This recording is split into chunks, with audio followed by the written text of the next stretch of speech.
21 Convention, CEO of the Red Man Group, hosting today's episode of the Red Man Group, episode 80, starring special guest Yogi Oabs, known from YouTube on his YouTube channel, Yogi Oabs, or Censored Yogi is the more recent name.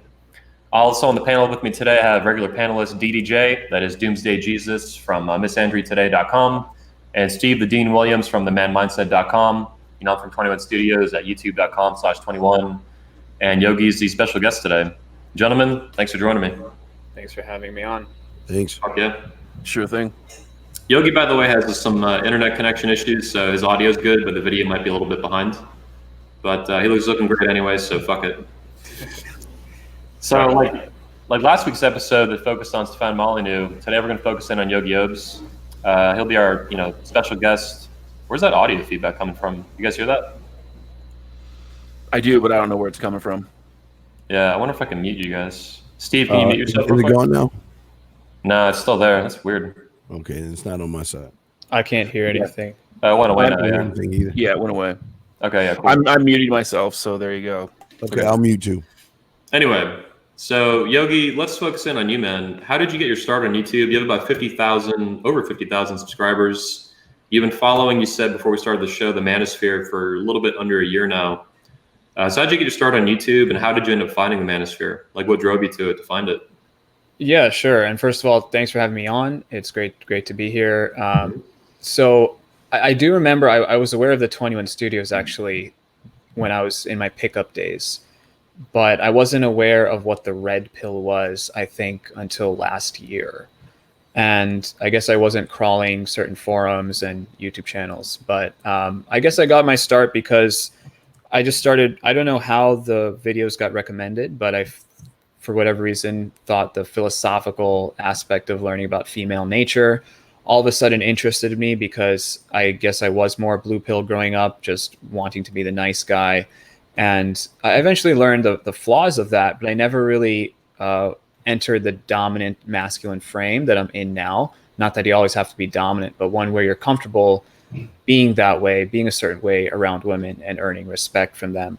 So sometimes I would do things, for women that were unreciprocated, and I started learning about MGTOW videos, and it just caught my eye. And I already knew at that time that I wasn't interested in ever getting married. So, and I'm more open to it now, but at the time I was vehemently against marriage, and I was practicing celibacy, and I wanted to focus on my career and life. Hang on the marriage part, what do you mean specifically? Like the relationship of marriage, or the legal elements, or both? I mean, like getting married, tying the knot legally. Okay. I was very much against it. I was definitely open to having a life partner without legally getting married, but the whole idea and the institution of marriage, I didn't quite understand what the purpose was, what the point was.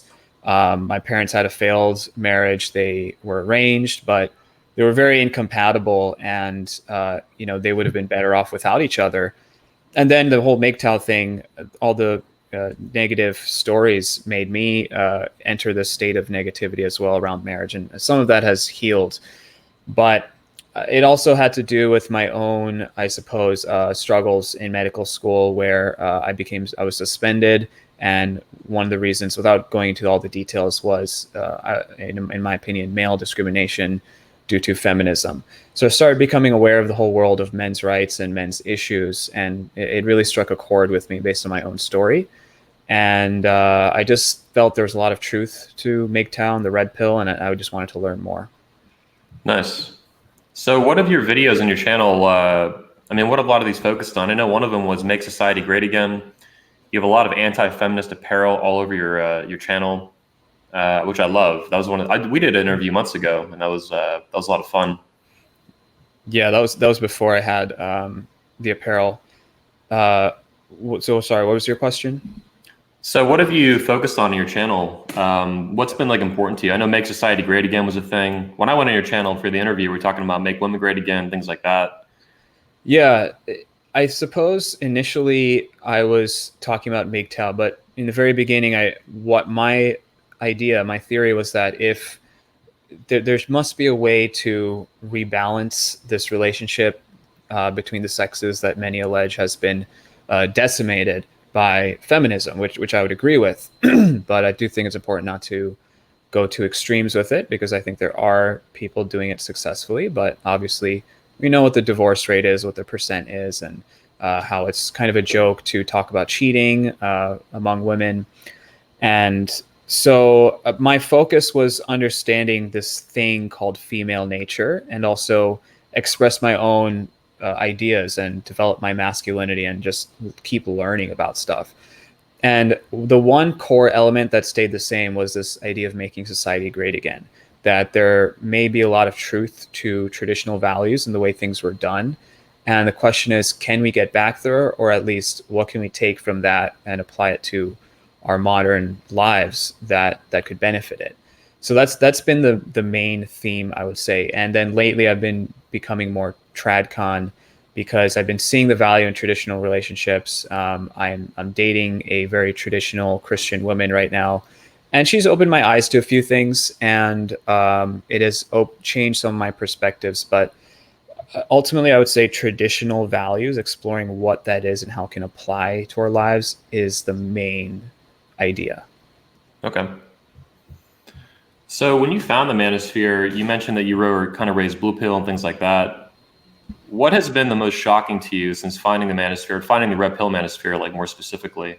What has shocked you and what surprised you? And obviously you've been through a hell of a journey. Like, you're just saying these things like casually, but you said you were practicing celibacy, you found MGTOW stuff, you're like, fuck marriage legally, but now you're dating some, traditional Christian girl. You're going on, it sounds to me like you're, 28 years old, still a young dude in your 20s, but you're going on this journey. And then you're sharing it on your channel and stuff, and you're going through it. So what's been the most shocking to you? What's been the most, like, the biggest upheaval, or some of the biggest upheavals for you? Yeah, thank you. It has been an interesting journey, and it's one of the most fun aspects of YouTube, is being able to share that with people who actually care about you.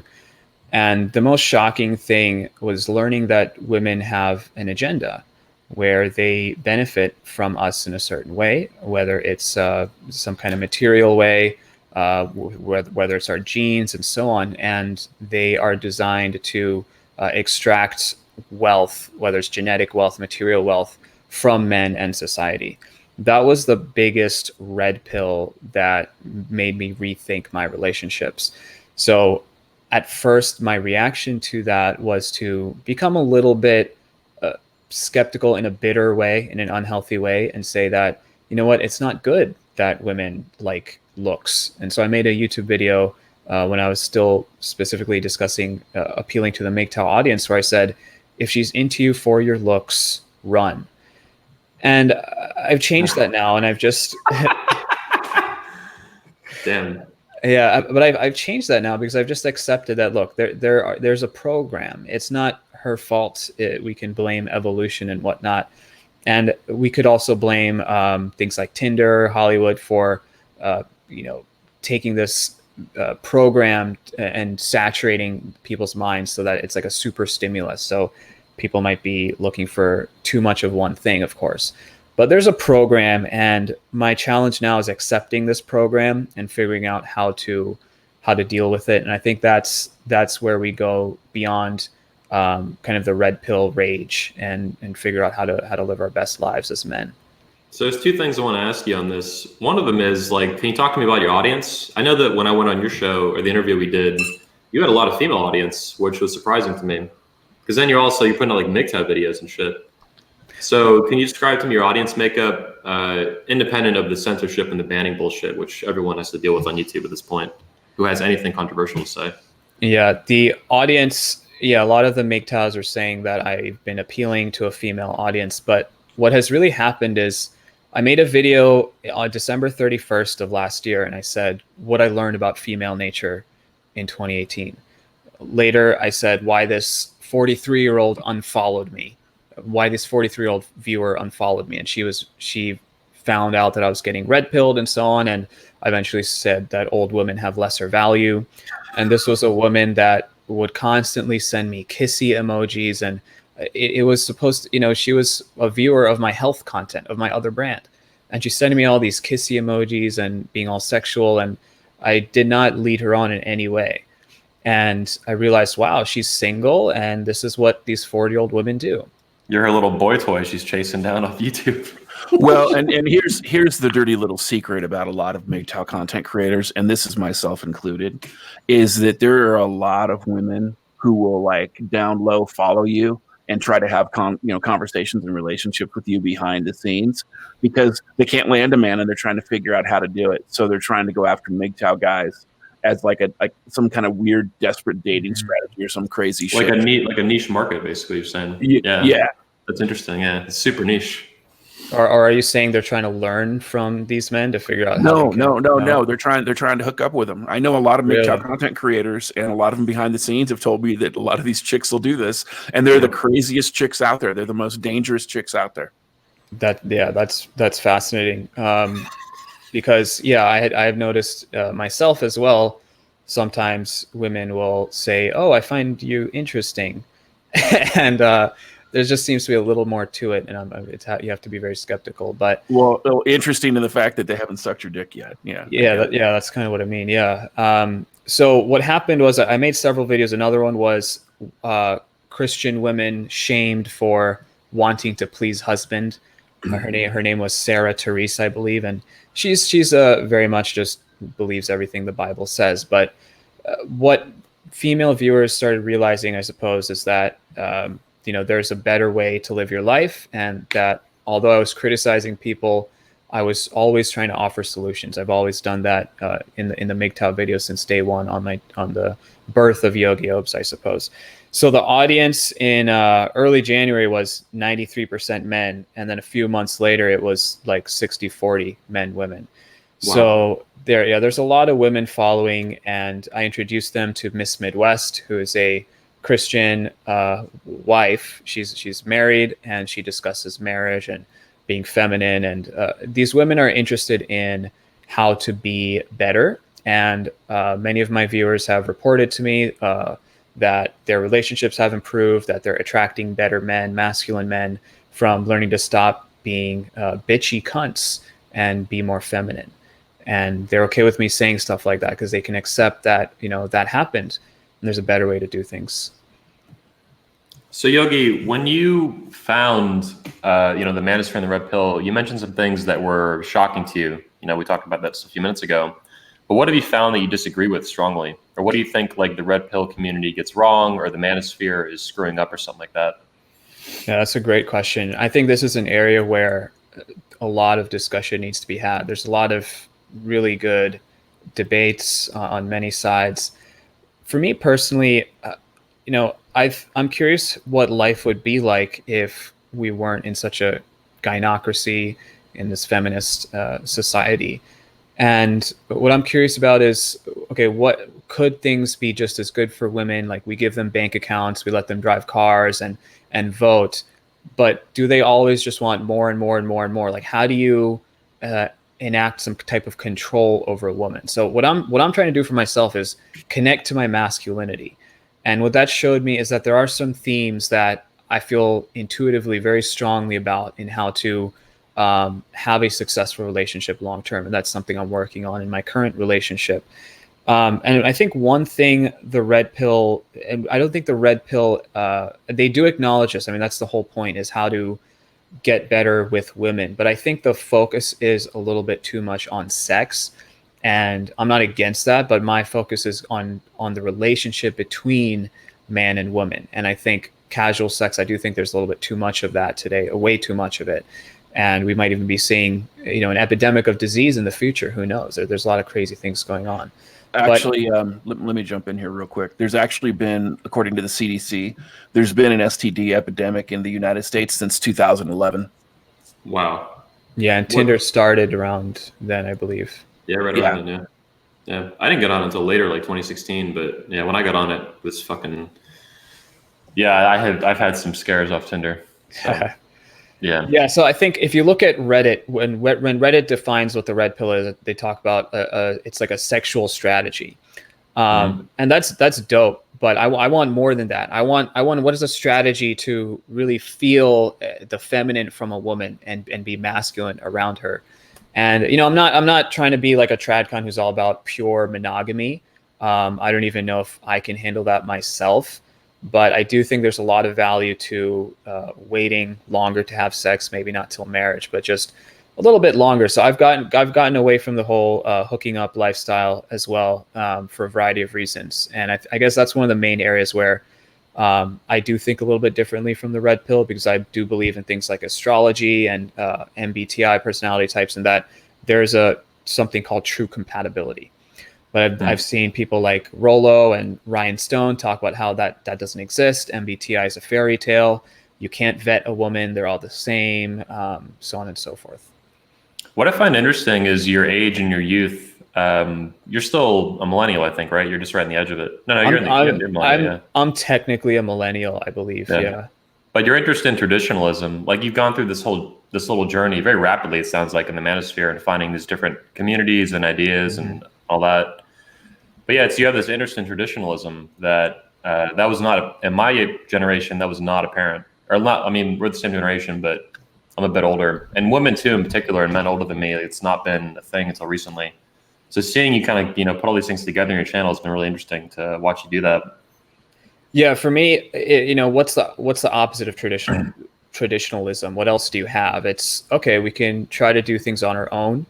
And, in India, for example, they have been doing that, and they call it a love marriage. So you get married to someone you're actually in love with, rather than being arranged to some random person from. Wait, where were you born and raised? In America or in India? I was born in Philadelphia, but I bring that up as an example because they are also getting away from traditional lifestyles. And I think there's a balance, and that's kind of where that's the message I want to give people, instead of telling them they have to do things a certain way or follow the Bible. But I just want to clarify that why I've been interested in traditionalism is because it seems like I agree with Christians, my Christian viewers, more than a lot of other people.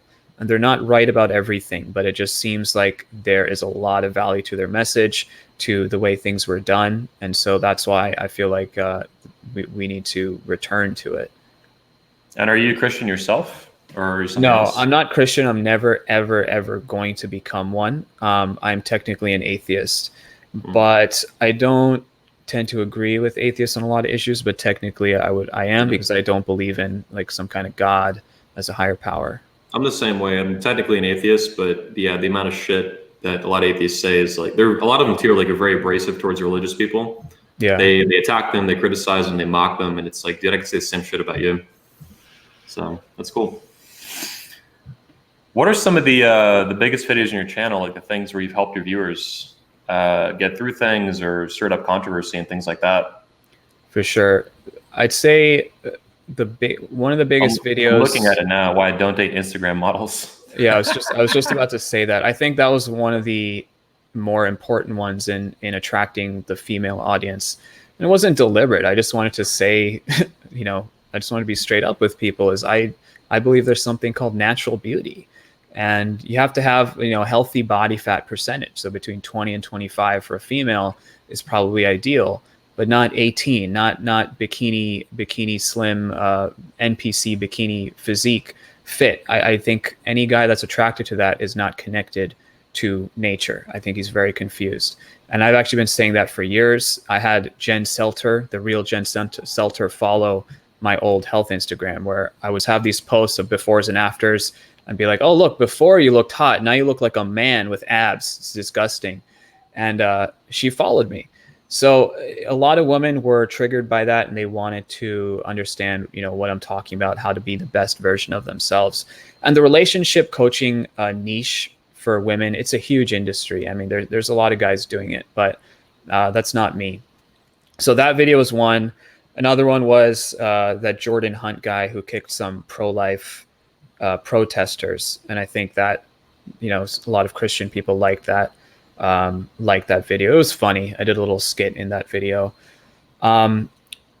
What is a feminine woman? That has over 100K views. I saw that in there. Thanks for watching that. That had a lot of negative comments. So did the Instagram mod. A lot of people are like, oh, you're ugly. You're a 5. Nobody wants to date you. These Instagram models don't care. And then with the feminine women too, something I said in that video was, I am the authority on you. get used to it. And, one girl's like, yeah, that's hot. And then a lot of people are like, oh no, who does this guy think he is?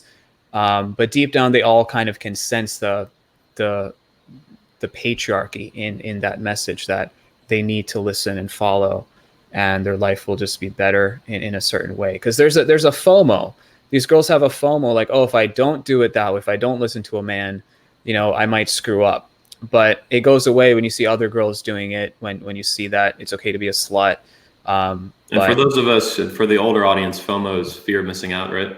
Yeah, it's a fear of missing out. So I think what I'm saying is, when they get mad at me for telling them that this is feminine, that's not feminine, or it happened to Stefan Milano, it happened to Hunter Drew, that list of what makes a good mother on Twitter, and that tweet went viral. Yeah.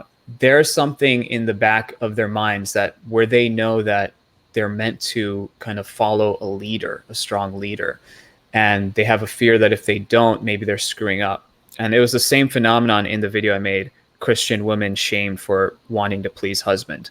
There were a lot of females just saying, oh, this is so backwards, 1950s. But I think they have this fear that they might be screwing up. So. Well, it moves me to what I was thinking about next, looking through your channel. And then we can open up to the whole panel too.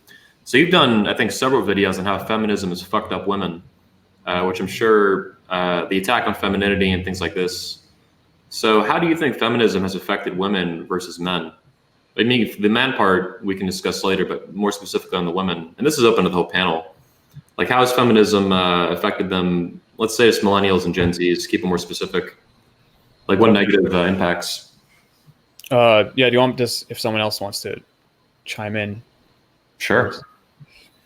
I have all sorts of ideas on this that I've bitched about on stage, and had a lot of fun doing it. Okay, yeah, I'll okay. If nobody wants to jump in here, I can actually start it off if you guys want. Yeah, please do. Yeah. Please do. All right. So first and foremost, let me kind of talk about some things as well. There's a reason that I talk about multi-generational mentorship in some of my videos, and in the stream that I did with Anthony Johnson, like, I don't know, 6 months ago or something. Mm-hmm. The reason I talk about multi-generational mentorship is because we learn from people who have more knowledge and more experience and more wisdom than us. I always talk, like, you always hear this conversation about, intellect and all this sort of thing. Well, I don't believe intellect by itself is as relevant as a combination of intellect, a combination of knowledge, and a combination of wisdom. So with that said, I think that when it comes to pre-feminism as opposed to post-feminism in society, the problem is that feminism has destroyed the social contract between men and women. Men and women biologically are meant to be attracted to one another. They're meant to be, they're meant to breed. They're meant to have sex. They're meant to have relationships. And feminism is very attractive to a younger woman because what it does is it allows her freedom from consequences. So when you look at things like the abortion debate, when you look at things like, the Me Too movement, when you look at things like, the lopsided college enrollment stats, or the fact that women get scholarships 11-1 per men, all those things I think are extremely relevant when it comes to younger women, because they're like, wow, this is great, I get all this stuff. But then as these women age and the wall starts closing in, now all of a sudden they can't use their sexuality, and that's when you see these cougars get really predatory and real desperate because they're trying to lock down a man that they should have locked down, in their late 20s. And I think that you speak a lot of truth when it comes to some of the extremism within the men going their own way movement. As one myself, I've seen some of the same things and have been just as concerned about it. But I think that the men going their own way movement is a response to feminism, but I think in some ways, the way it's currently being considered by many content creators, I think it's over the top. I think it's too extreme. And I also think that in many cases, it's not a permanent position. But that said, I think that how does feminism hurt women today and how does it harm them? It makes them alone. I mean, men and women are meant to be compatible. It's not just the sex, it's the relationship. It's the fact that, they have somebody there who they know is going to lead them, that they know is going to provide that rock and that foundation, that masculine man. So at the end of the day, what happens is these women get alone, or they do something crazy like marry themselves, or they get, dogs and peanut butter. I mean, it goes absolutely crazy. So I think that when it comes, Wait. Dogs and peanut butter. I haven't heard this in a while. I slipped that in there. I welcome. haven't heard that since my childhood. Someone popping that shit off. Oh yeah, no, it happens, dude. I'm sure. It's real. What is it? The nuns and the tuna fish oil or something? Yeah. A little night at the clam bake, brought to you by your local pet. I'm just saying, like, you know,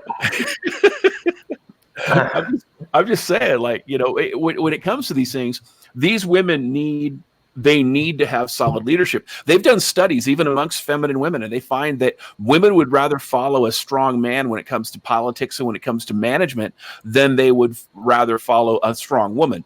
And it's just because they understand that male leadership role is absolutely necessary. And I don't necessarily think that that's like a patriarchal thing or things like that. But the problem is that because feminism attacks those things, they attack and they destroy these men from a systemic level. It makes relationships one-to-one, you know, and it makes choosing the right man or the right woman for the opposite sex, of course.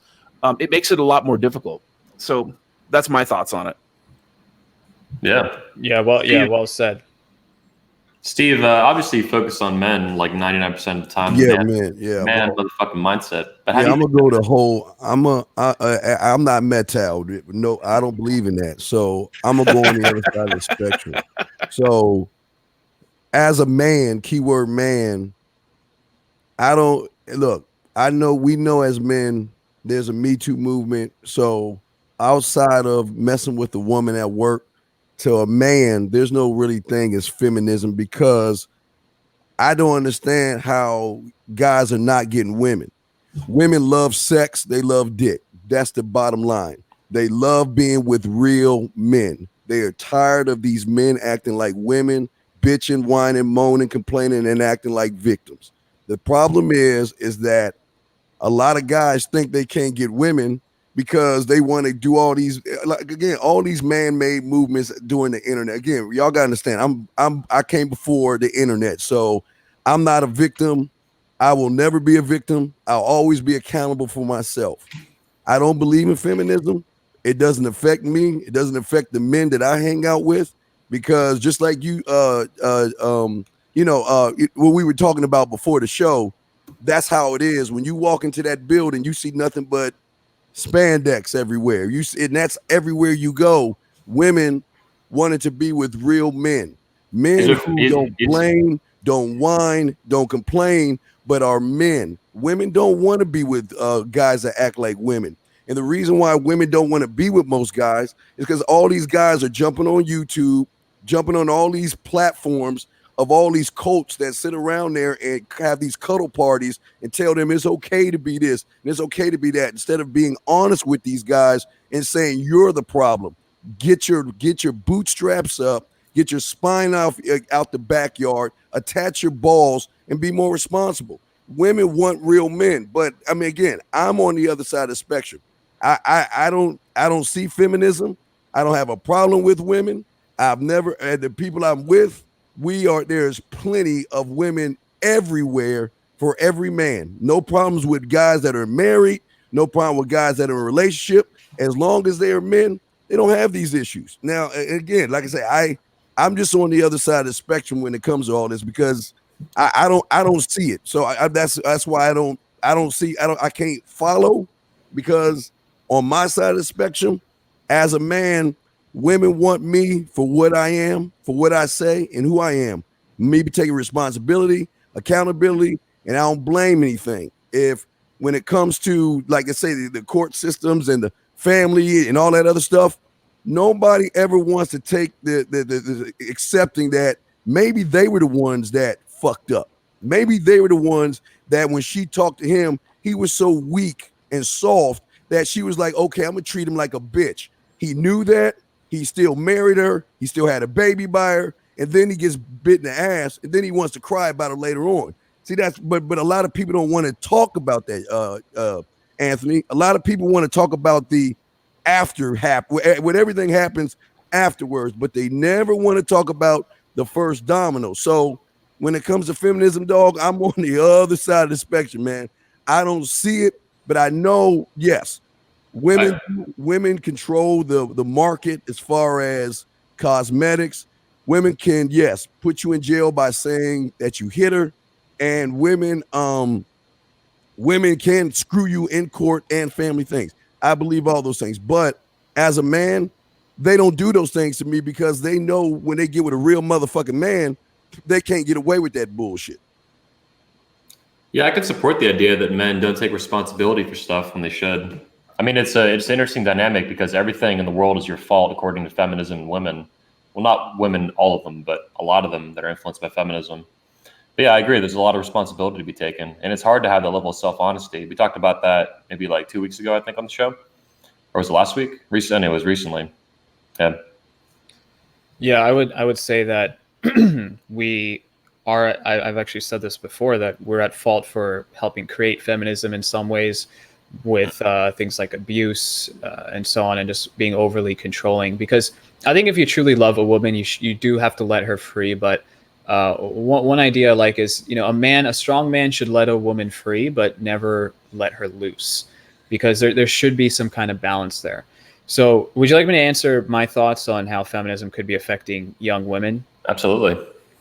So I could go on this for a while, but I want to share something interesting I read recently, which is that, why do girls play with dolls more and guys play with trucks? Does anyone have an answer?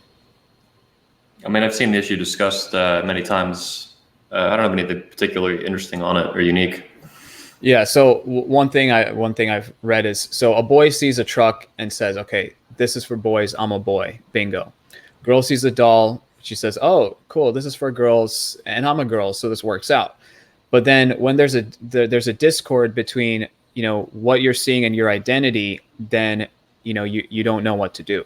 So what feminism is trying to do is take away that fundamental identities, to say that, oh, you're a boy and dolls aren't just for girls. So they made a Ken doll, but it's still feminine to play with a doll, because a doll conveys a human being, and girls are more interested in social cues and stuff like that than guys are. Mm-hmm. So playing with even a Ken doll is a feminine behavior if you're looking at it socially and so on.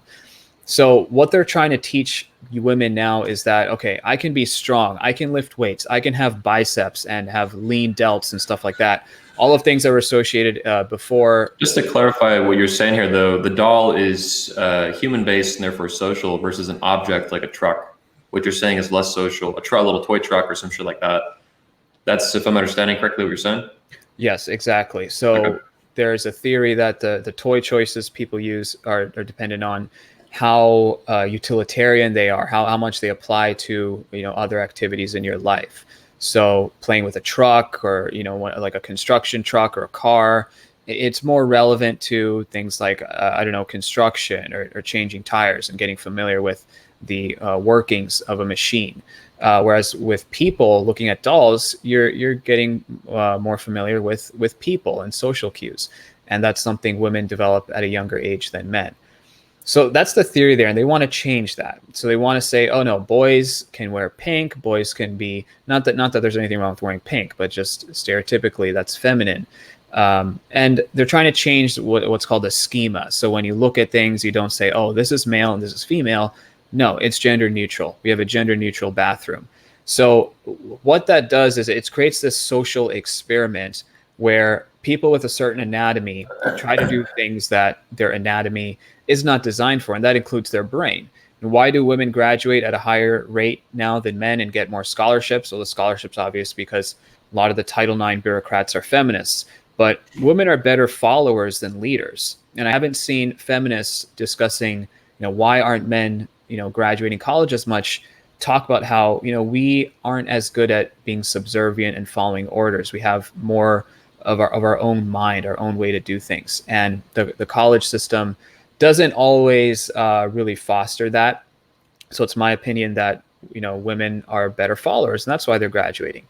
And what changes is what, as DDJ said, is they become alone.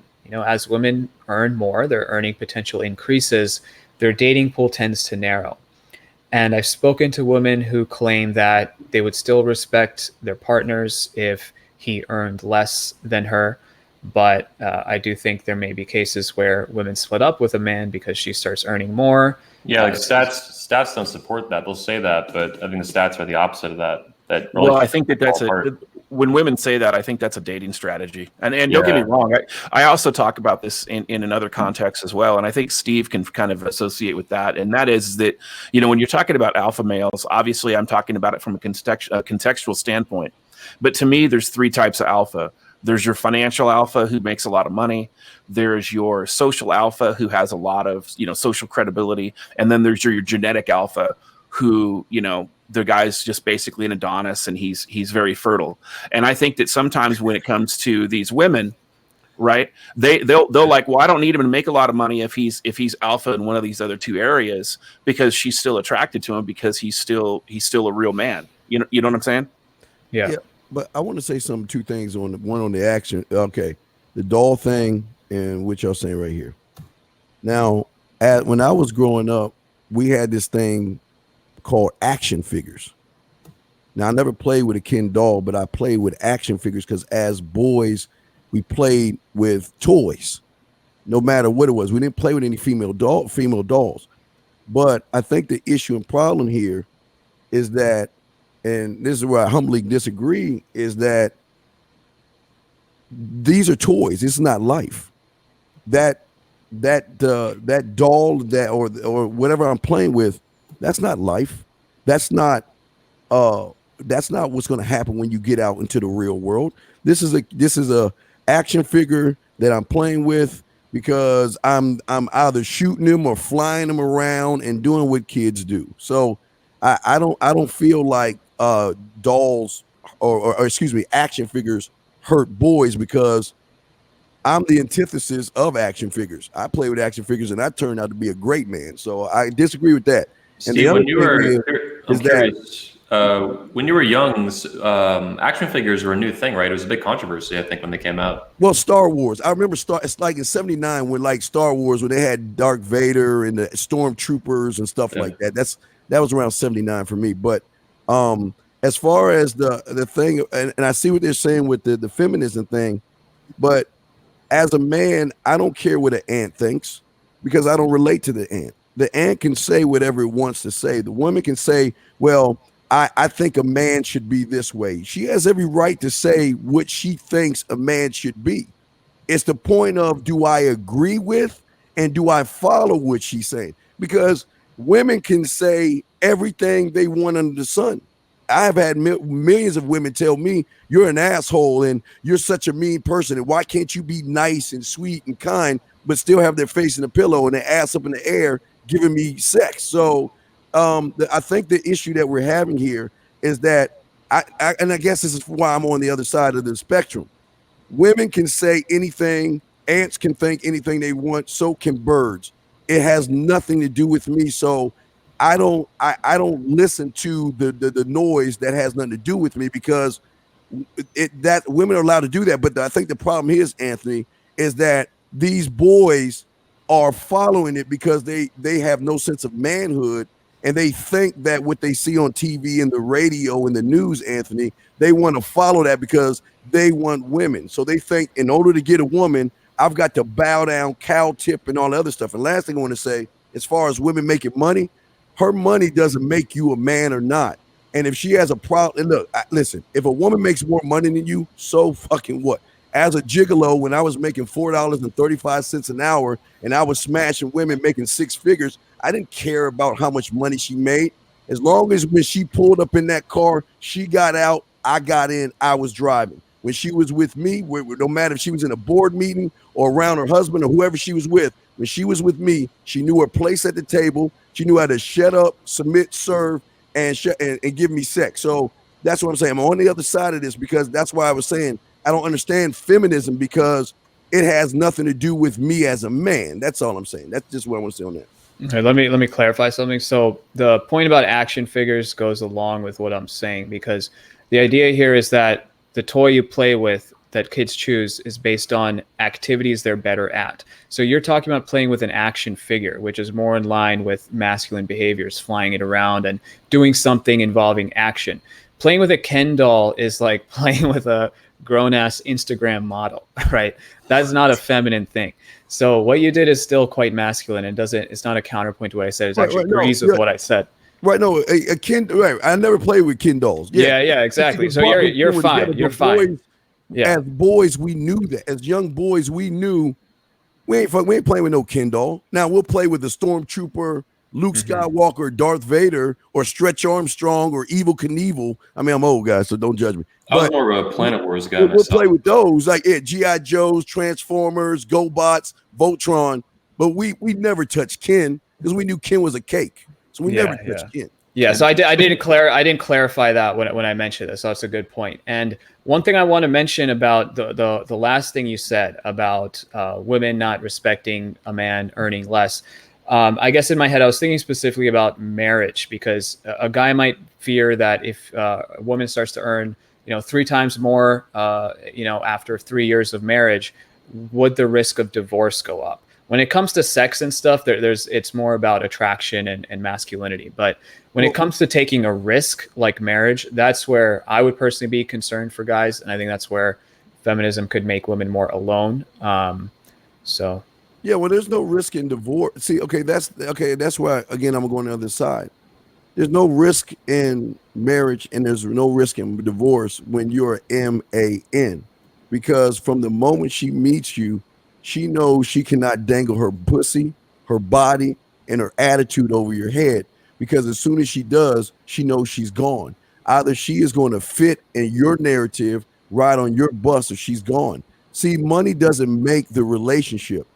I can't get mad at her if she works at Amazon and she makes $500 million. That has nothing to do with me. That's her job. That's what she does. But the one thing I won't allow as a man, that you dangle your money in my face. But see, they do that early on because that's what y'all call a shit test.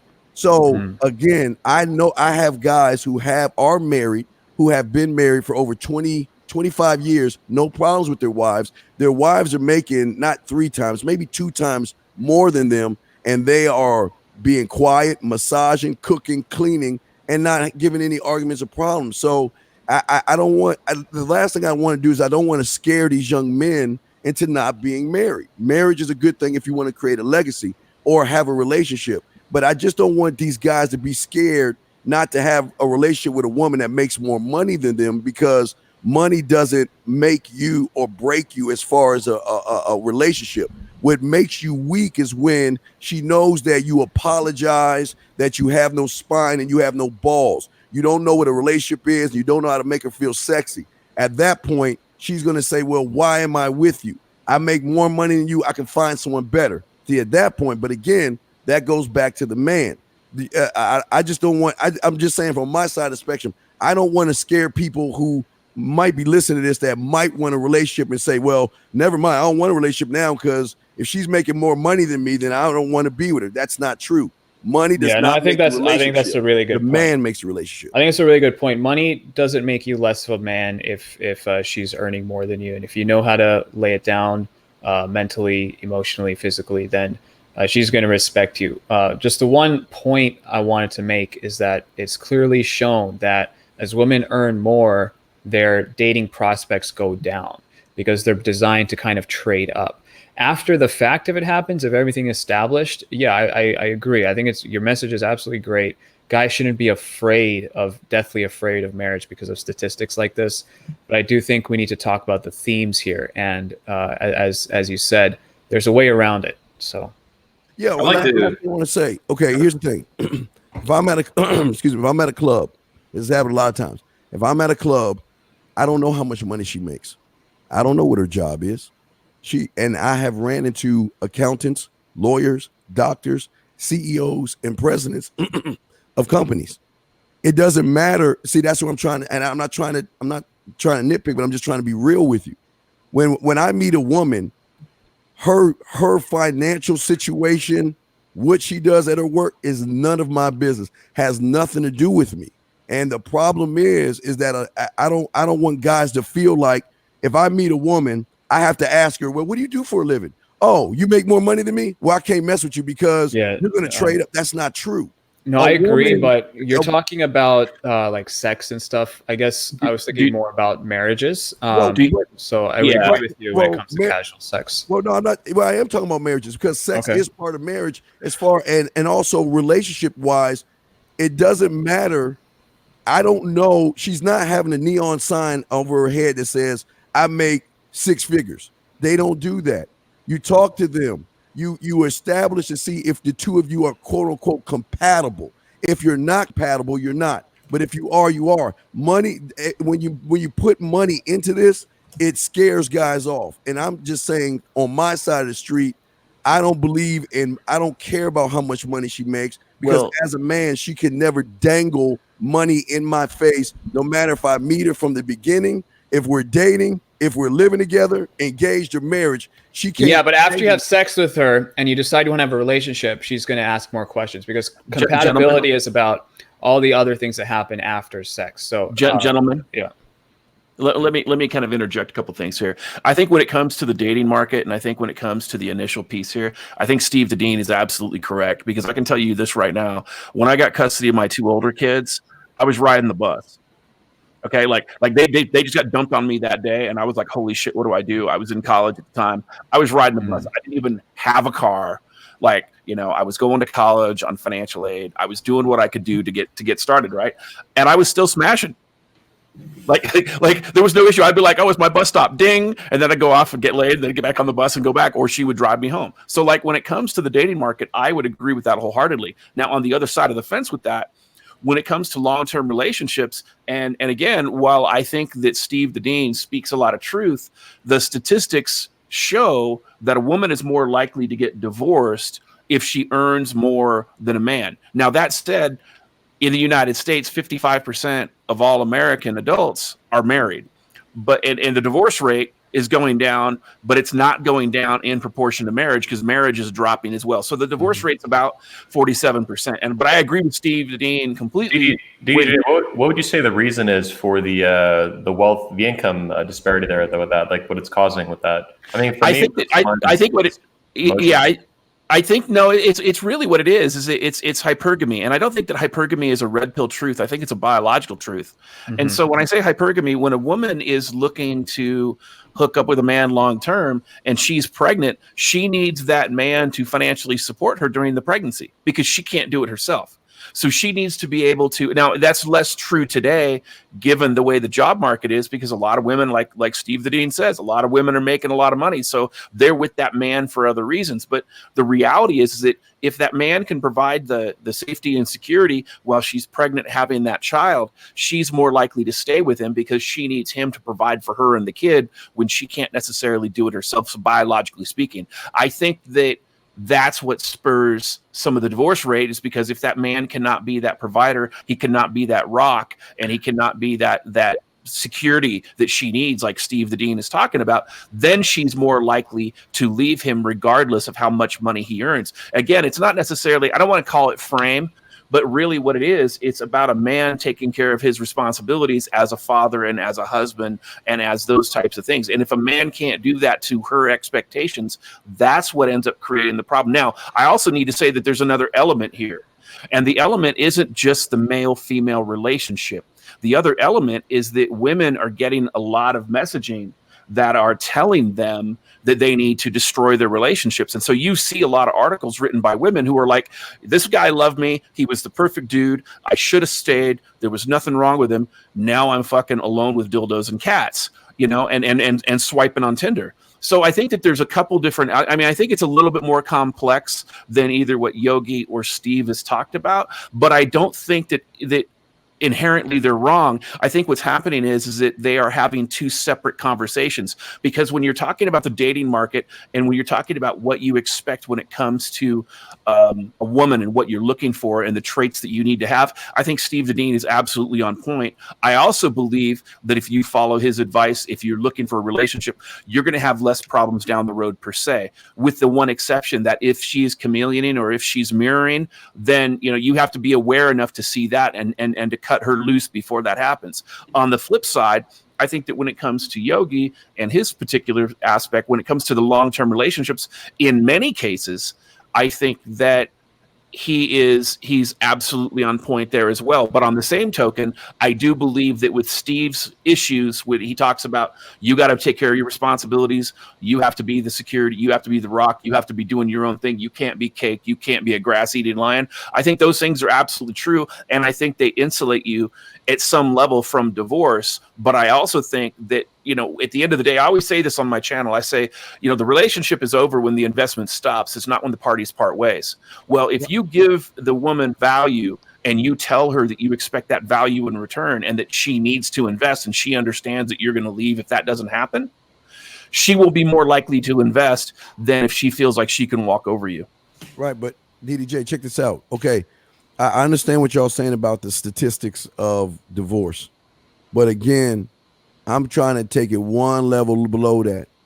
We got to look at the statistics of the people that are getting divorced. And I guarantee you that 99% of those grass-eating lions were cupcake ass guys that allowed their women to walk all over them. I get into the women that walked up, that left them and all that stuff. You have to understand, it goes back to nature. Women don't want to be with soft, weak men. They will stick with you until they realize that you ain't what you say. So many guys. Now you gotta think about this for a second, DDJ. We're in a time where they're teaching guys how to lie, manipulate, wear masks, use pickup lines, tricks, gimmicks, and manipulation. Okay. Yep. A lot of these guys are doing all this stuff. They get a relationship with a woman, then all of a sudden the mask comes off and she realized he's not the real deal. Because she divorces him, that's fine. That happens. But what I'm saying is this.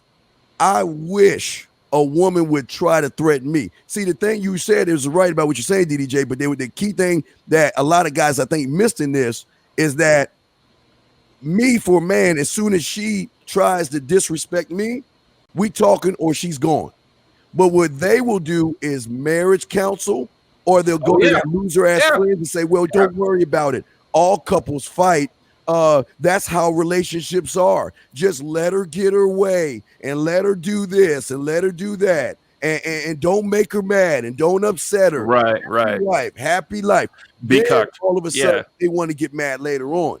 What I'm saying is clear cut and concise. I want to believe in the statistic is there, but the statistic has nothing to do with me. Look, okay. No. Listen. I'm not speaking anecdotally. I'm speaking as a family law professional who's been over lots and lots of divorces, and I can tell you right now that when it comes to about half the divorces, I would say that you're absolutely on point when it comes to a lot of that other stuff happening. But when it comes to the other half, what ends up happening is that, and I think Paul Proteus said this best. He's an old school YouTuber.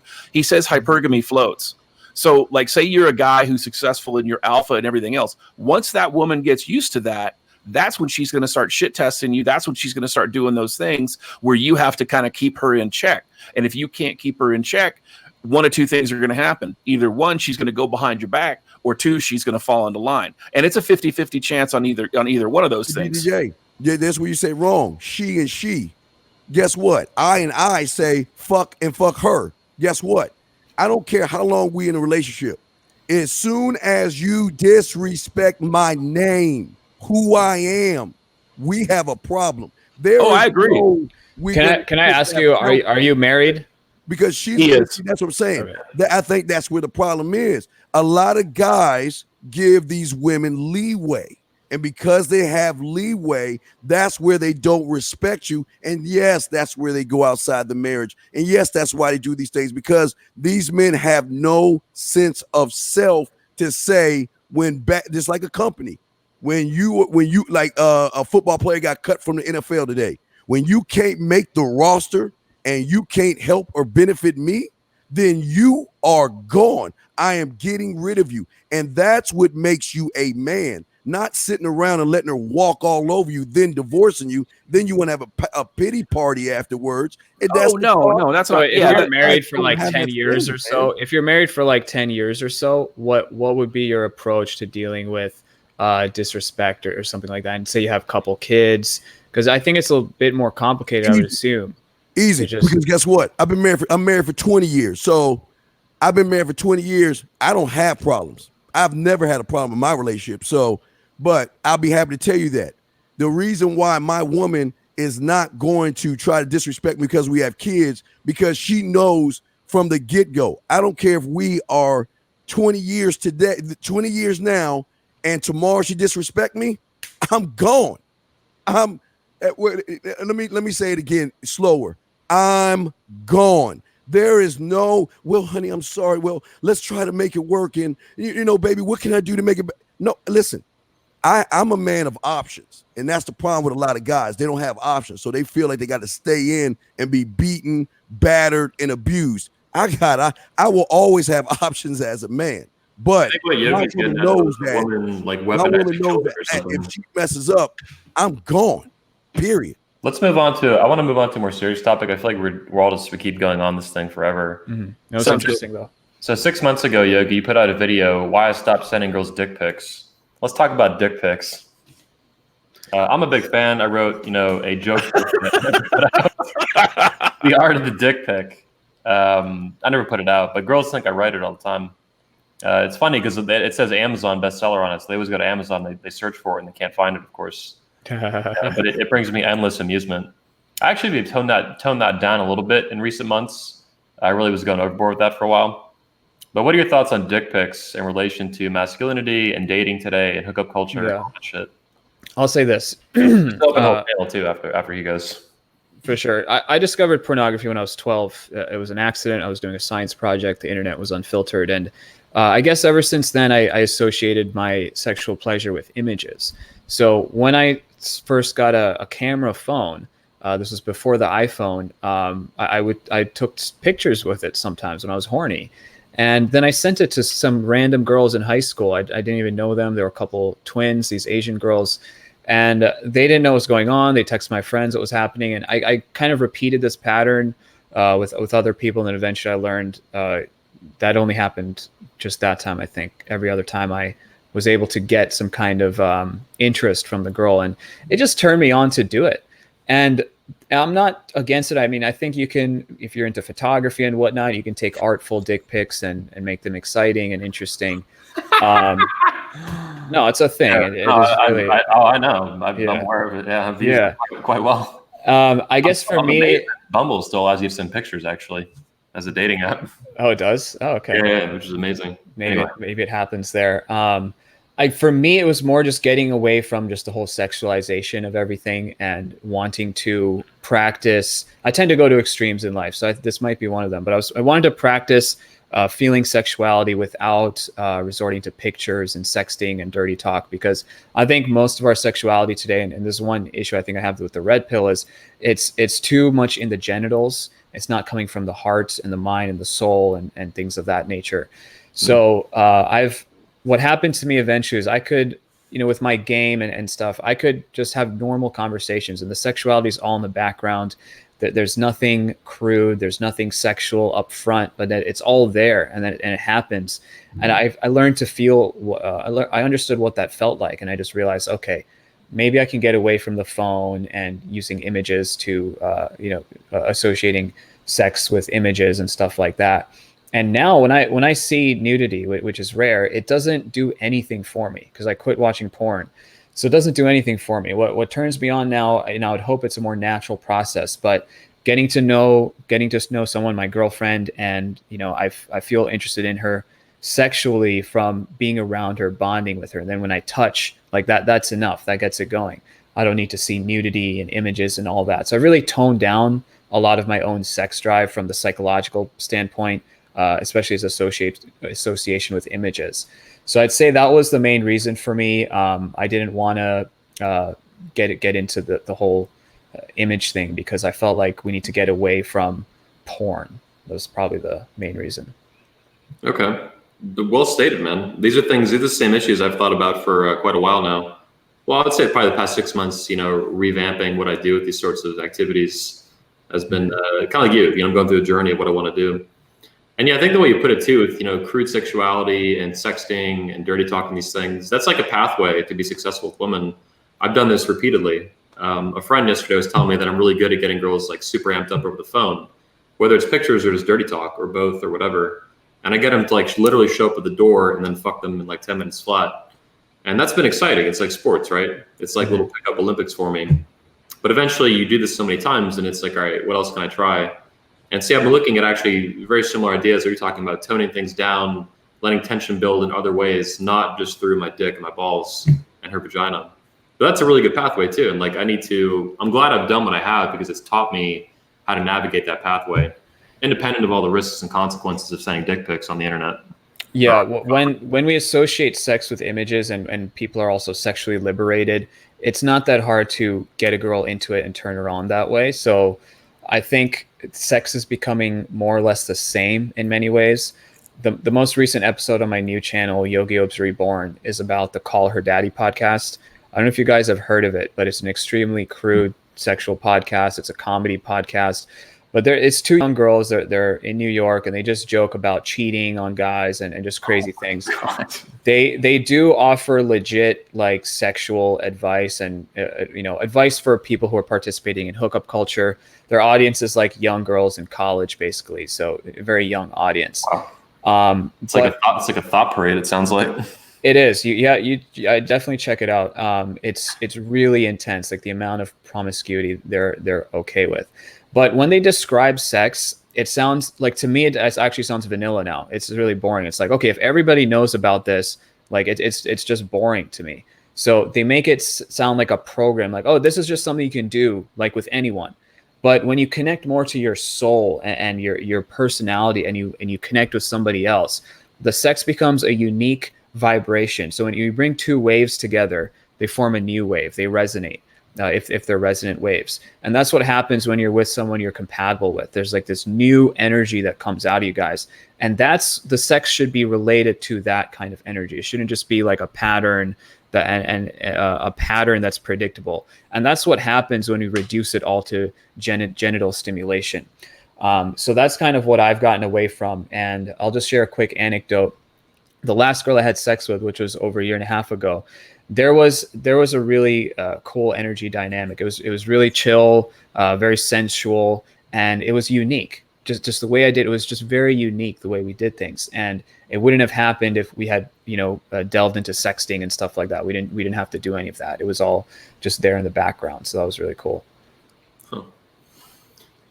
Yeah, I find what's interesting is that some of my best dirty talk is actually utilizing some of the things you're talking about. So soul stuff, heart, I want to suck your soul out of your tits, shit like that. That's funny, but that's not the real. It's not the real thing, though. No, exactly, it's not. But you're flirting with it though, and that's what's actually the reason I think it works so well. I don't always have to do that. It can be more explicit. It can be less explicit. But I found, and I've actually learned this from women who said these things to me. They want to suck my soul out of my dick and shit like that. And so I flip it on. I actually learn from women as best I can, and I flip it and use it back on them in ways that work. There might be something to that, though. But it's not real, like you said. Yeah, but it's not real, and you can go down this pathway too. It's another way. I mean, to me, it's like seducer archetypes, for lack of a better term. There's different ways to interact with women. There's different values you have.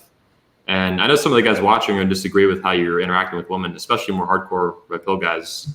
Like one guy in the chat was like ultimate soy boy, like all this like fucking stupid. I guess my question for everybody to think about is like, if a girl sucks the soul out of your dick, do you feel, and you suck the soul out of her pussy, like, do you feel like you're truly connecting to her on that soul level? Because I feel like when you really feel that connection with someone, it's a very special thing. And I know I'm kind of might sound romantic and whatnot, but it is something I have felt before in relationships. And I guess that would be the question that I would ask you. Yeah, so there's a couple of thoughts I have on it that I use with women. One is that if you view DNA as the soul, technically they are sucking your soul out of your dick. At least a small piece of it that they get, right? Very true. And there's actually, it's interesting too. I read an article the other day. I forget the fucking name of it, and it's been said in the manosphere before, but apparently it's picking up some steam in like studies and things like that. And that's that when a woman has basically when any dude busts on a woman, there's a chance that actually the sperm will end up, some of the cells of the sperm will end up in her fucking brain, like permanently.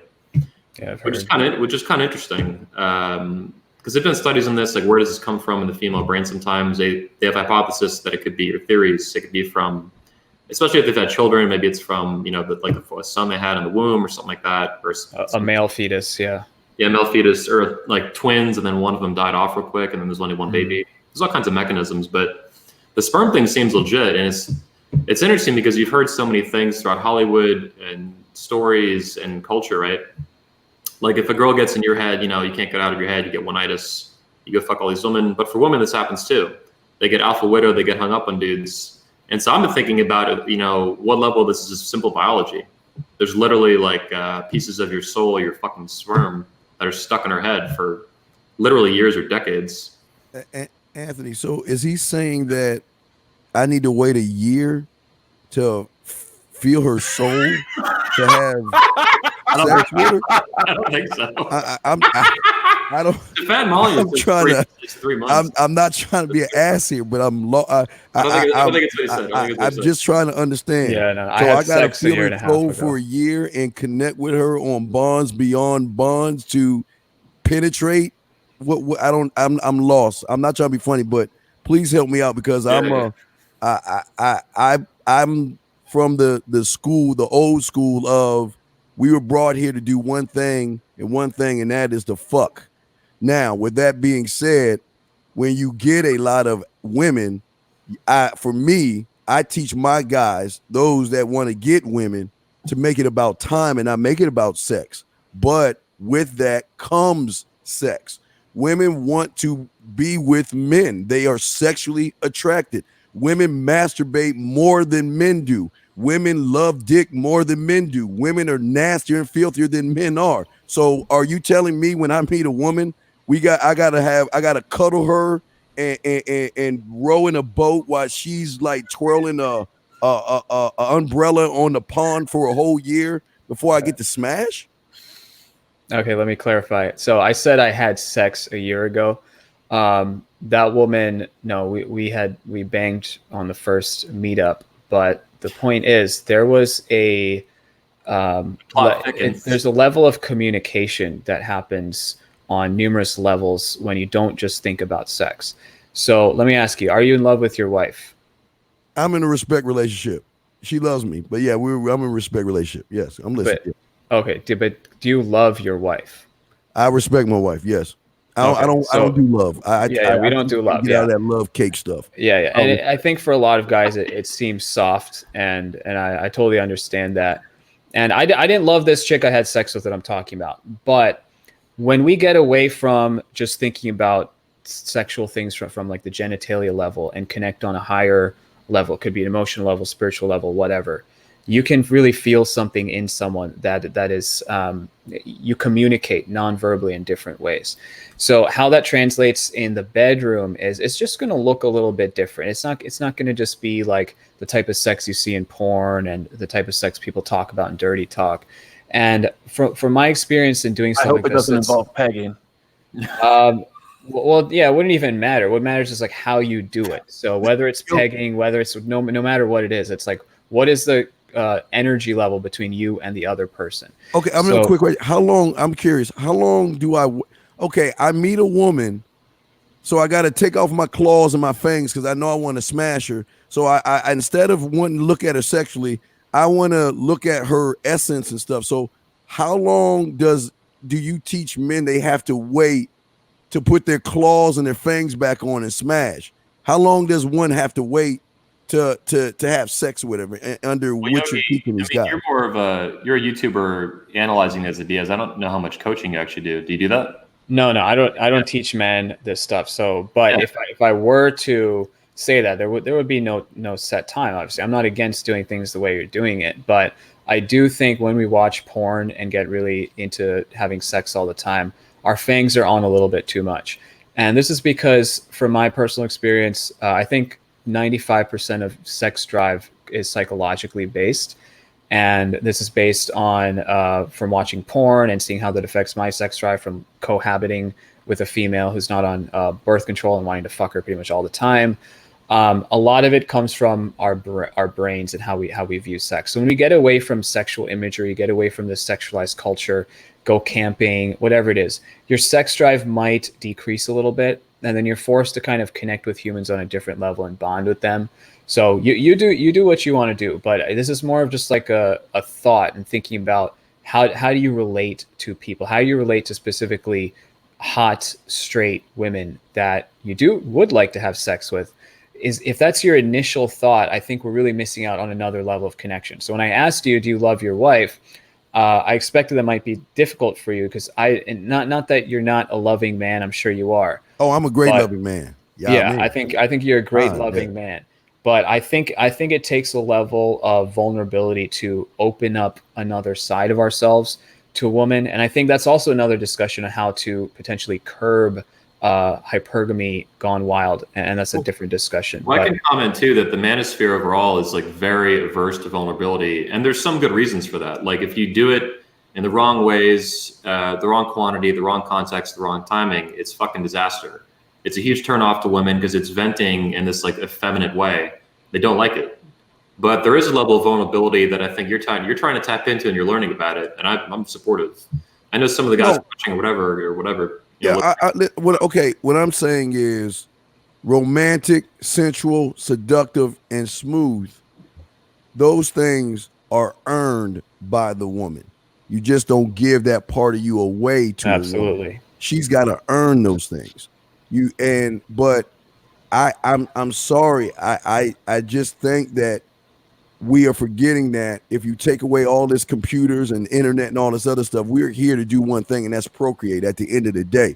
And if you, and again, with all due respect, if that's how you feel, that's how you feel. That's your thought process. But the guys who see this, they're under the impression that you're telling them to stop wanting to stop wanting to sleep with women and hang out with them and just talk or something. That's what I'm thinking. Just but, talk. I mean, please correct me if I'm wrong, but I just want to talk about dick pics. I don't know how we got in this love shit. I mean, well, Anthony, were you saying something about vulnerability? Okay.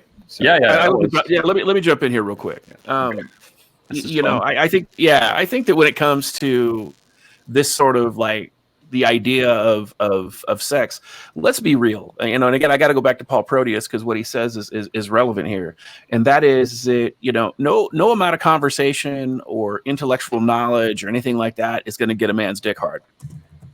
Okay, now I'm paraphrasing, but at the same token, men on average have 8 times the sex drive that a woman has. So if you're talking to a woman and you're trying to look beyond her beauty and everything like that, I mean, let's be real. When it comes to what we're attracted to, fat lives don't matter. So they just don't. And I think that at the end of the day, if you're not physically attracted to this woman and you don't want to have sex with her, then you should be friends with her. You shouldn't be fucking her. And I think that when it comes to, having any kind of additional relationship beyond that, I always tell guys, look, you don't know a woman until you've seen her in all seasons twice. And so when it comes to the long-term relationship piece, I do believe that investment has to be shown. But I think that what it is that she has to demonstrate her investment in you. So like one of the things that I've talked to women about when I've been with them is, what do you bring to the table other than a piece of pussy? And where's your value? Why should I pay any more attention to you than I would pay to anybody else on the street? And I think that that's the piece that's there. And don't get me wrong, Yogi, I'm not saying that you're wrong or anything like that. I think that having that relationship is important and having that mutual respect is important. But I think that if you can't have that respect, and if she doesn't respect you and if she's not invested in you, you're not having a relationship that's going to last, and that relationship will die. And again, I'm not saying that there's a right or a wrong here per se, but what I am saying is that men who you can have a relationship with a woman and not be vulnerable. And I think that's kind of a misnomer that a lot of young men have this conversation with. Because I'll tell you what, prior to feminism coming to the forefront, prior to social justice, prior to the 1960s, there were a lot of men out there who had marriages that were lifelong marriages, that they loved their wives, but they also had a respect-based marriage where they not only loved their wives, but the wives were invested, the wives respected, the wives did what they needed to do to make the man happy. And I always talk to people, they always talk about this idea of old school patriarchy, which, you know, and again, this is my personal opinion, regardless of what anybody else thinks. I think old school patriarchy, as it's being taught today, I think it's bullshit. It's always been bullshit. I think women have always wielded soft power. I think men have always wielded hard power. And I think that women understand the value of a strong man, which is why they're 3 steps back and 1 to the left. But that doesn't mean that they're not looking around and they're not, you know, watching out for any dangers for that man per se. But I think that at the end of the day, when it comes to this idea of, you know, we need to be vulnerable and things like that, and you don't necessarily need to be vulnerable to be open, to be honest and to be forthright. And I think that's the thing that I like about Steve the most is that when Steve walks into situations, there's no errors. There's no dishonesty. There's no, we're not trying to fucking play the game. It is what it is. And either you take it or you leave it. And you knew that's how I was when you met me. People don't appreciate that value anymore. But you know, I'm Steve's age. So like I was here before the internet. So I understand that that's the reality situation. And you see that with true masculinity as opposed to the feminine mindset. And it doesn't matter necessarily what you look like. But I think that at the end of the day, that this idea that and maybe it's just a question of semantics. I think that, you know, because again, there's a multi-generational communication issue here. Maybe what you're talking about as vulnerability is what Steve is talking about being authentic. And I think that, you know, as an authentic man, you don't necessarily give a shit what anybody thinks about where you're at. But when it comes to these women, if they can't accept you for who you are as the authentic man you're there with, you're going to see that right off the bat. And you're going to be like, look, on to the next one. Mm-hmm. So I think that... Yeah, I agree with all of that. Let me just clarify a couple of things. I never, ever said we need to be more vulnerable. There's definitely not one right way. The whole feminist thing of wanting to make men vulnerable is really a power play. They want men to become softer so they can be more like us and then usurp us in positions of power. And that's one way Me Too works. I was talking specifically about, I suppose, the vulnerability when you allow yourself to feel this emotion of love, which I think a lot of red pillers are afraid of because it brings back blue pill tendencies. And I think there's a place for that because, you know, one thing I like to do in my life is just follow my intuition. And the provider instinct is a real intuitive, primal thing. And I think it's an aspect of our masculinity that we do have to tap into. But for a lot of guys, it can end up as an excuse or a segue into becoming way, way too soft. And that's why the red pill has to exist today, for sure. Just going back, I just want to clarify, then ask you guys a question. So about the whole, not having sex right away, I wasn't trying to say you don't have to have sex right away or don't have to have a sex drive. But what I'd like you guys to think about is what type of energy do you have with different women? So I believe in astrology. I'm an Aries. When I'm with Aries chicks or Gemini chicks, there's a lot of sexual attraction right away. With other women, it's a little bit different. There's a different energy in it. And we could have sex right away or we could wait a little bit. But something has to develop on an emotional and spiritual level, I think, for that sex to first of all be ideal. And that's one reason why I got away from pickup, because I realized that I was having sex and I was getting good at just doing it right away, but there was something much, much better. And I had only experienced that when there was a strong connection with someone. And I think you guys all know what that feels like. But at the end of the day, what I'm talking about is just a unique energy you feel from the chemistry, the personality of that person, how it relates to your personality. Okay.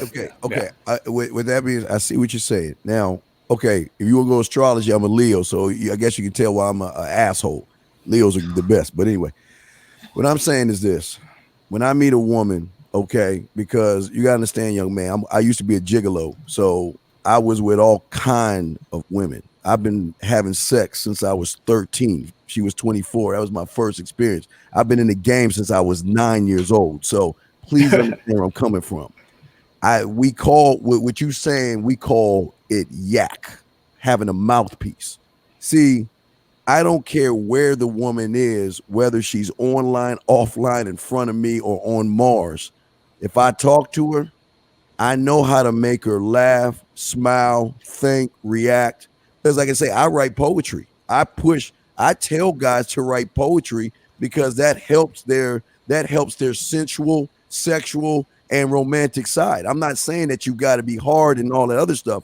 What I'm saying, I see where you're coming from, but what I'm saying is this, is that they get a taste. It's like when you go to the mall, you get samples of food.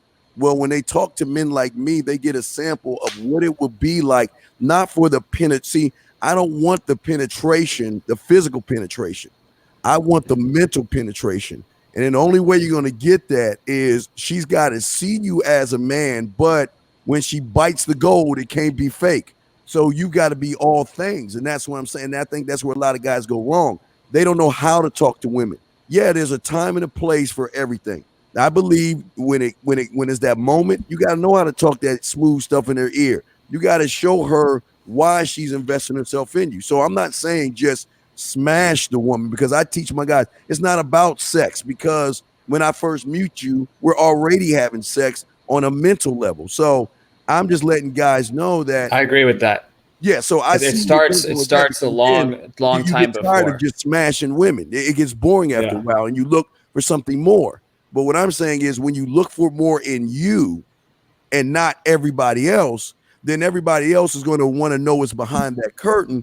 And then when you start to make those connections and you start to talk to them, that's when, again, the rewards of being romantic, seductive, smooth, and all that other stuff come in. But you just don't give that away to someone that has a body, sir. Yeah, I would agree with that. I can comment a little bit. I just love the discussions even happening. I think that anything to do with love and romance and vulnerability and intimacy and shit is a huge taboo in the manosphere, like pretty much every fucking tribe of it.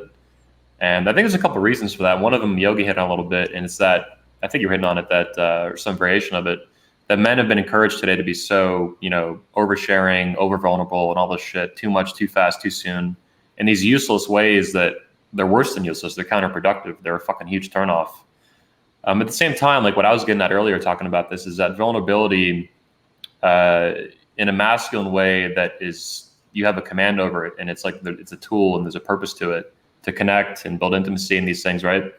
It builds intense emotions, and women respond to that. It's like Steve was talking about, I think, a second ago, like fucking her mind or something, fucking her soul. Like I tell women sometimes over text, like, yeah, I'm gonna fucking pump your soul full of cum or something, all kinds of just quirky shit like that, kinky shit. But they dig it, and like we talked about earlier, there's a reason for that. Even though it's not, they know it's not like this super deep thing, even if they're hoping for it to be, right, someday. But yeah, I think vulnerability is a tool to build intense emotions and to build even a connection that you can turn into things. And dude, I could do this in a night sometimes. Sometimes it's genuine. I've had some same night lays that have been just absolutely epic. The girl, me and the girl are both there at some point in our lives. There's a spark, there's a connection, and shit just takes off. And then you'll never see the girl again, right? Maybe she's cheating on her boyfriend. Maybe she was just fucking going through some bad shit in her life. Who the fuck knows, right? But there's a connection there, and you'll never forget that stuff. I've had a few of these in my life. Like, wow, that was like amazing. Yeah, I guess I'll just share something from my experience. So something I'm practicing with the girl I'm seeing is courtship. So it's getting to know someone with the intent of marriage without doing sexual things. And the amount of sexuality that's like gone right now in America too. Courtship is like dead. Yeah, it is pretty much dead. But I'm not having sex with her. I haven't even kissed her yet. But when I'm around her, I have a boner, especially if we're in bed. Sometimes when seriously, it was bad because I was holding her hand in public and I started getting a boner, and this was in the early days, and it was really bad. But the sexuality is all there, and it should always be there if this is a woman you're really into, for sure. But what's forced to come out is all these other things, all your demons, all her demons, and dealing with it and just deciding if this is something that can work in a long-term relationship. When it comes to sexual chemistry, I mean, yeah, the man mindset is absolutely spot on. There's a type of masculinity that just works. But here's what I believe. You be yourself and other people be themselves too. And there's some people you just stick to a little bit more. And although there's something called just pure raw sexual attraction between the feminine and the masculine, there's another layer, and that's where the personality comes in. I think that's the area that I've explored. It's made things a little bit more interesting, I guess. So, Yogi, have you studied Jungian psychology yet, analytical psychology? I haven't studied it too much, no. I think you'll find it really interesting. I've got into it more recently, and some of our speakers have too. AJ Cortez, Richard Grannon, people like that. And you'll find it very, very interesting and useful for what you're the topics you're digging into in life right now. Yeah, I'll have persona, shadow stuff, unconscious, anima, animus. Yeah, anima, animus will be particularly interesting too if you're not familiar with that yet. Yeah, no, I'll have to check that out. Yeah, this has been a fun show so far. This is a lot of we've had these diverging opinions and like little battles going back and forth. It's been very difficult for me too, because there's been a lot of entertainment value. Absolutely. Yeah, it's been very difficult for me to even explain these concepts to people. So I know that it's might not come across very clearly, but this is kind of something I've explored over the past 2 years, and I have felt like, you know, like the man mindset says, there's a real element of masculinity where women can just get a taste of you when you just talk to them. But I think when we get away from our just being sexually liberated, then we're forced to bring out other sides of us. And I think that's the layer that a lot of people today are missing. And one comment I wanted to add is when we grow up as young kids, we often conform to certain stereotypes, certain images, a nerd, a gamer, skater boy, jock, etc. And when we stick to that too much, we don't really let our soul unleash and figure out who we really are. So when you say fuck it to all of that stuff, you become a very unique version of yourself. You develop your own swag as a guy. And then you actually connect with people who are very much you're going to resonate with on a wavelength level. And that's when things become, in my opinion, truly epic, because it's just a very unique connection. I have this naive belief that you can truly be yourself. You don't have to worry about just being a man and this, that, and this and that, but you can be a human being with another human being and not be afraid of rejection and turning her off and all that. I think being afraid of turning girls off happens when these girls are too connected to sexuality rather than humanity. So it's just more of a thesis right now, but it is something I've noticed in my own life. But I will say there's some straight up truths to what it means to be a masculine man. But I think there's another layer as well. Well, Yogi, I agree. I agree with what you're saying, but it's not a thesis, because that's what I've been living since I was 9 years old. That's what I was taught. It's not about sex. See, I don't want people to think it's not about sex. And like DGJ mentioned before, I would say it's what she can bring to the table to me. What can she do for me? I'm not trying to. The reason I get sex, unfortunately, or guys like me get sex, Yogi, is because we're not going after it like the majority of guys are going. And that's where I feel you're right. That's where they're going wrong. All they want to do is smash. They want to have sex, but they never challenge the woman. They never challenge themselves. They never challenge the woman. And yes,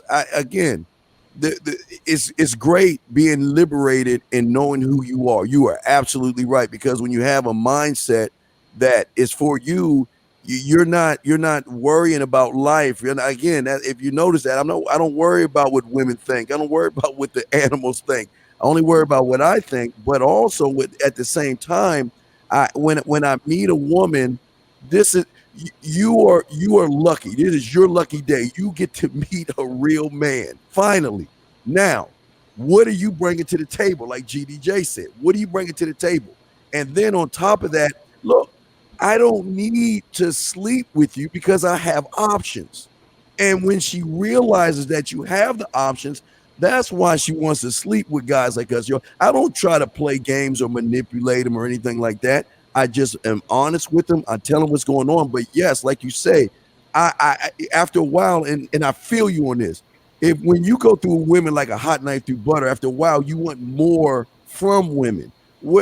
Can you stimulate me on other levels than just your ass and your titties? Because that's not enough. And it's never been enough for me. And I've been trying to tell guys, I see where you're coming from on that end. I agree with you. It is, they got to be liberated and expand their mind from the world is flat thinking they have, where, yes, this is where you connect it right, where society has told them this is what you have to be in order to get her. And that's not the truth. Once you learn about your mindset, that's why I call it a mindset, because it's not clothes, cars, or anything. It's how you think and how you feel about yourself. But on top of that, when you are dialoguing or talking to a woman or texting her or something like that, then you can see more than the shell or the first layer that most guys are satisfied with. I want to go deeper. I want to know what makes you think, what makes you smile, what makes you dance in the rain. I want to know behind the curtain. Then from that point, that's when I would decide if you're even worth the dick. Because I always tell guys, Yogi, it's about my time first. I don't need to give you the dick. I want to know if you're worth my time because I don't like wasting my time. But I see what you're saying, young man. I can respect that, yo. Yeah, no, I agree. Well said. Well, let's refocus back on Yogi a little bit as a special guest. Yogi, you have several channels on YouTube. I'm only familiar with two of them, Censored and then the new one that you built more recently. But where are you planning to take the different brands you have? Make society great again, the anti-feminist apparel, but just the content and the direction with it. Yeah, the new channel is Yogi Oabs Reborn, and I'm doing 2 shows a week. So on Monday, I do Masculinity Mondays, and Fridays I do Femininity Fridays. On the old channel, I might post some rants here and there, just unedited rants. And then my other channel is Stop Being Confused About Health, which has been a bit slower now. But I just help people find a more balanced approach to nutrition and fitness and so on, rather than jumping on fads. So where do I plan to take this? The anti-feminist apparel project, that's been a lot of fun to create these shirts and just see the reactions I get. And it just gives me pure pleasure to wear a Feminism is Cancer shirt to the grocery store and have someone ask me, what does that mean? Some old lady in her 50s, like, what does this mean? And I just start laughing at her. But yeah, Even DDJ are feeling that right now. They're like, what?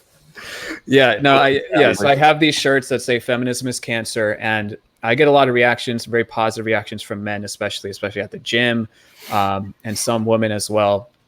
And that's kind of a movement just to see.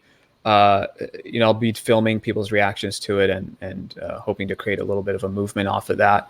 After that, for me, man, I just like learning. I like these conversations and thinking about different men's perspectives and understanding how I can improve my own relationships. Because it's one thing to learn how to have casual sex and all that. It's another thing to learn what it takes to be a man who has values and principles, values his time, and is able to sustain a healthy relationship with a woman. And that's kind of my current project with my own relationship. There's been a lot of interesting things that have come up, and I've had to think about, okay, how do you set the boundaries so that years from now you don't get walked on? And I've noticed that women do have this tendency to nag and want more and more and more. And you have to stamp the foot down, and learning how to do that the right way. That's something I'm learning. So my goal is just to learn as much as possible and help get rid of a lot of the suffering men have, as well as women, feminine women, when it comes to the relationship department. Yeah, fuck yeah, man. I'm glad you're doing what you're doing. It's really interesting just to see young guys just doing this. I'm only a little bit older myself, but I've been doing it for a long time.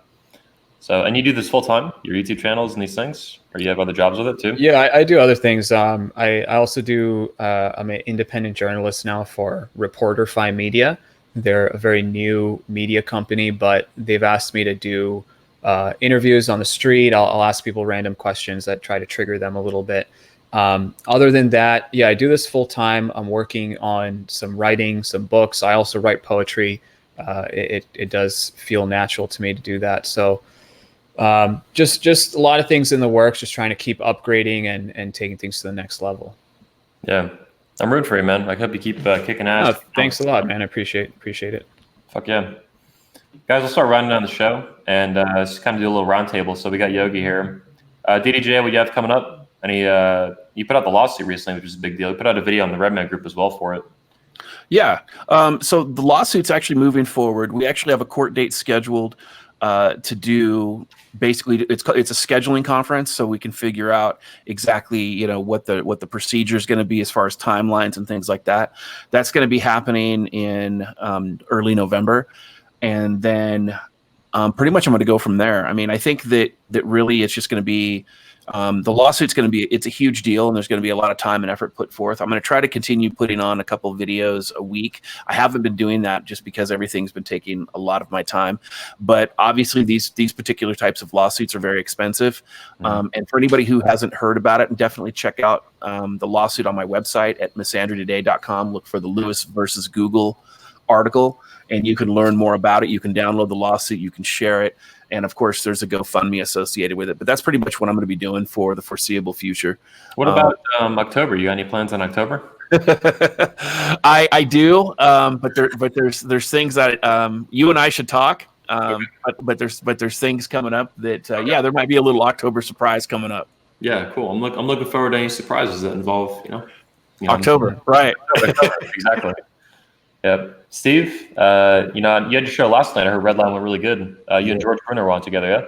Yes, sir. Yeah, Yogi, we appreciate you having it. First, I want to say thank you, Yogi, for coming on, man. We love you coming on, brother. We appreciate that shit. George and I had a great show on Friday. What's going on with me? Like I said, guys, I just started a new series called Yakology. So what I'm trying to show you guys and Yogi, you'll be proud of me, without having sex, guys, using your mouthpiece and your mindset, how women will throw themselves. I know that close your ears, Yogi, on this one. But how women will throw themselves on you and at you, guys. I've only put out 2 Yakologies, and so far I think I'm up to 47 women who have thrown themselves at me. You get to hear the live audio clips of them, but I'm also breaking down what you should say to them to move forward. So, guys, make sure y'all check out Yakology. That's just showing you how dangerous the mouthpiece is. You don't have to have sex with them, like Uncle Yogi said. You don't have to have sex. You can have that mindset. Right? Like he said, he writes poetry. Write poetry. That's very important. And my poetry link is on my website as well, guys. Learn how to write your poetry. But also, real quick, we're going to have a show on Monday. We're going to be talking about reading between the lines, guys. When it comes to women, one skill you don't have is reading between the lines. And then on my Tuesday show, I'm going to talk about the dangerous thing called a woman and how she knows the chess game better than you checker playing, guys. And until you start playing chess, you're always going to lose. So we're going to be talking about that on Tuesday. Thank you. Fuck yeah. Yeah, for me, it's the same stuff. More speeches, interviews, podcasts coming out on 21 Studios. Obviously, the Redman Group keeps going on its own as well. Different shows throughout the week. Hunter Drew, for example, is getting his Patriarch show back in line very consistently. I think he's going to do it even every week for a little while. He's doing recently. We have more episodes we're going to put out as well from the Patriarch edition of 21Con, the Redman Group there, and then the Redman Group in Poland we're going to be putting out in September. I also have a major announcement for tickets that'll be revealed soon for all tickets purchased to the convention to October. This coming October, the final 21 convention of the decade. That'll be announced soon. You'll see that on the Redman Group and 21 Studios, the video announcement, but it's pretty big. And it's very cool, it's very positive, and everyone will get to benefit from it that takes part in the convention. Beyond that, more speeches, interviews, and content coming out. We have this huge amount of content we filmed this year. Never mind, we still have some 2018 content to put out, quite a bit actually. So yeah, more free content, kicking ass, and things are moving ahead. I'm obviously super, getting slammed now with the upcoming convention. It's about 50-something days out from now up here in Florida. There's also a hurricane about to hit the side of Florida near where George Bruno's brother lives, so that's fun.